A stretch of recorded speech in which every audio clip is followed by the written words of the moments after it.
Hey there, this is Taylor Ellwood, your mad scientist and magical experimenter at magicalexperiments.com.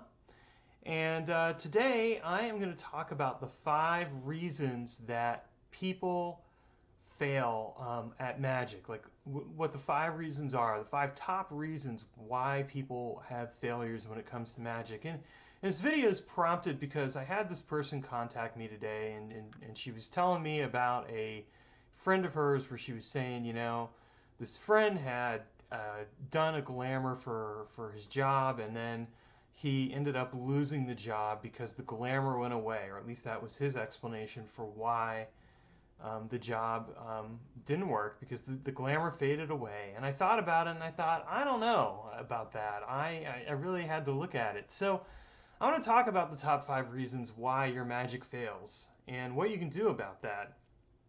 And I want to note that if you look either in the description of this video, if you're watching it on YouTube, or on my blog entry for this post, you're going to see that I have a link to my 5 secrets for getting consistent results. So if you're interested in that, you should click on that link and get it. But first, continue to watch the video, and I'll mention the link again at the end of the video. So here's the thing.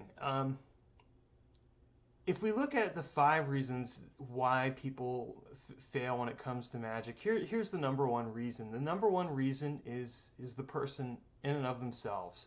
The internal values and beliefs of the person, what they feel about themselves, plays a critical role in why magic fails, or for that matter, succeeds.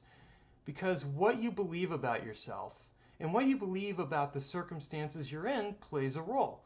Like in the case of that person who was doing magic, doing a glamour for his job. One of the reasons that magic could have failed is because he internally, and he may not have been fully in touch with himself, but on an unconscious level, he may very well felt like he didn't belong at that job, that job didn't really fit what he wanted, or that maybe he didn't fit the job and that he didn't deserve it. And it may seem odd that would be as simple an explanation as that, but a lot of times the reason why people fail at magic is because they haven't factored in what their own internal beliefs and values are around the magic they're working. And so they may get a result for a time and then have that result go away. Now, the second reason that people fail when it comes to magic is they don't take into consideration how to, quote unquote, feed the magical working. Now, whether you're creating a magical entity or you're doing a magical working, that energy has to come from somewhere. But what I find is that a lot of times people will put the initial energy into a working, and it'll work for a while, but then they won't have done anything to continue to tap that energy. And so the working will fade away.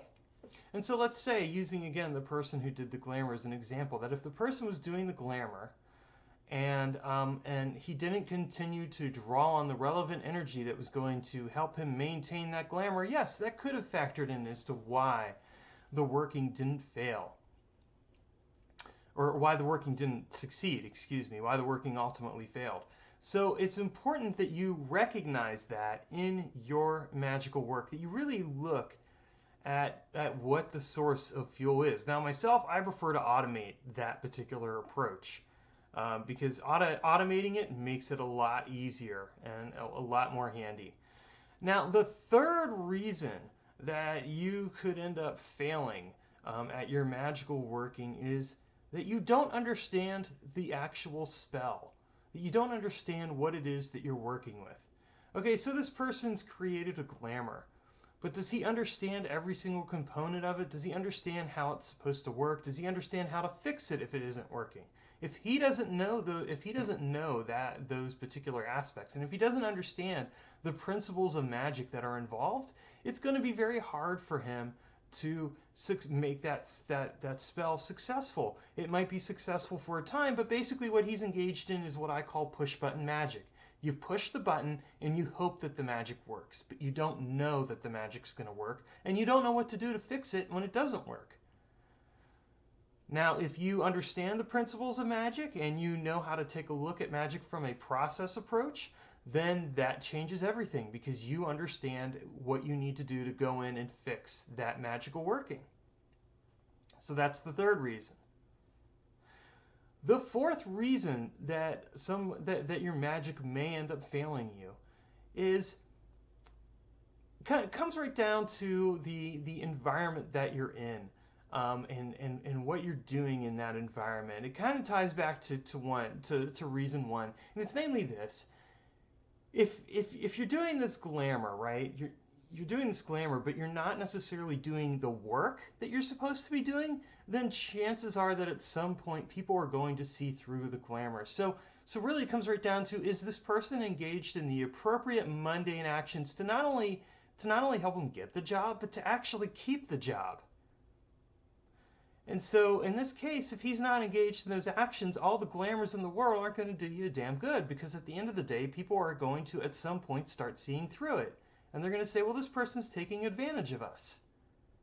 And that may in fact cause the glamour to fade, because it's creating a variable that's working against the purpose of the glamour. And look, magic likes to take the path of least resistance. And so this is one of the reasons why we marry our mundane actions to our magical actions. Okay? The fifth reason, reason number 5 for why your magic might fail you, also comes down to the fact that you may not have effectively forecasted where you want to ultimately go with this magic. Like, I'll see a lot of people who will do magic for short-term results. Like in this case, I'm going to do magic to get a job. The problem with doing magic to get a job is that you're only focused on getting the job. You're not actually doing anything magically to go beyond that. So, in my opinion, a good approach if you're going to do career magic, or really any magic of any type, is to look at it in the long term. Like, what are you going to do? What are you going to do to build sustainability into this working? Where do you want to be 5 years from now? What do you want to be doing? How is this job going to get you there?